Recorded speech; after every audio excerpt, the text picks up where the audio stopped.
जो मुल्क का वजीर आजम अपनी डिग्री अवाम को नहीं दिखाता, वो बिहार के गरीबों से कह रहा है कि अपना बर्थ सर्टिफिकेट दिखाओ। जाओ अंडमान की उस काला पानी की जेल से जाकर पूछो, अगर अल्लाह उस जेल के दीवारों को, ईंटों को जबान देगा तो पुकार पुकार कर कहेंगे कि यहां पर वो मुजाहिदीन कैद थे जिन्होंने अंग्रेजों से समझौता नहीं किया, जिन्होंने अंग्रेजों को माफीनामा लिखकर नहीं दिया और अपनी जानों को कुर्बान कर दिया। बेशर्मी की हद है कि तुम आज हमसे कह रहे हो कि बताओ तुम भारत के शहरी हो या नहीं हो। जो लोग हमारे मुल्क में, जिसको हमारे बुजुर्गों ने अपने खून पसीने से अंग्रेजों की गुलामी से आजाद करवाया, बेशर्मी की हद है कि तुम आज हमसे कह रहे हो कि बताओ तुम भारत के शहरी हो या नहीं हो।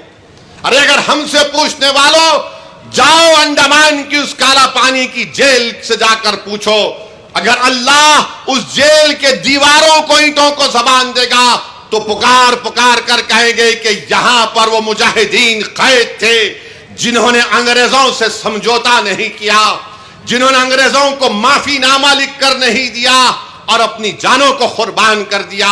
अगर अल्लाह माल्टा की जेल को, उस जेल के सहन को अगर अल्लाह बोलने की ताकत देगा तो पुकार पुकार कर कहेगा कि उस सर्दी में यहां पर मुजाहिदीन थे जिन्होंने अंग्रेजों से सौदा नहीं किया। अगर अल्लाह मुरादाबाद के उस जमीन को अल्लाह हुक्म देगा तो मुरादाबाद की जमीन पुकार कर कहेगी कि वो यो सरजमीन है जहां पर अल्लामा काफी ने नाते शरीफ पढ़कर फांसी का फंदा अपने गले में डाल दिया, मगर अंग्रेजों से समझौता नहीं किया।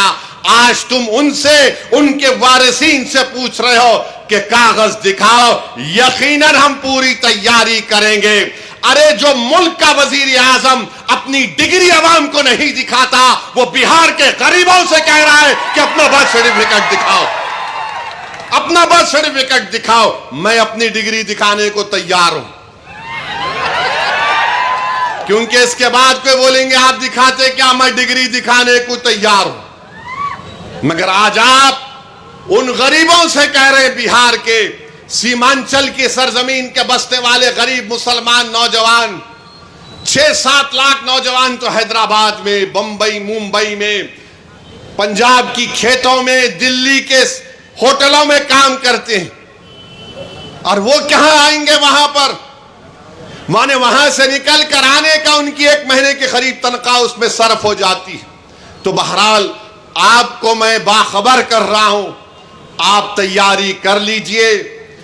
हो सकता है कि मेरी तकरीर के बाद बीजेपी की तरफ से या कोई और तरफ से बोलेंगे इन्हों खामखा डरा रहे, डरा नहीं रहा हूं। ये इलेक्शन कमीशन के वेबसाइट पर उनके जितने नोटिफिकेशन है वो आप पढ़ लीजिए, क्योंकि अख्तरुल ईमान हमारे बिहार के सदर ने खुद सुप्रीम कोर्ट में केस डाला है। हमने अपने पिटीशन में इन तमाम बातों को कहा है जो मैंने आपके सामने कह रहा हूं।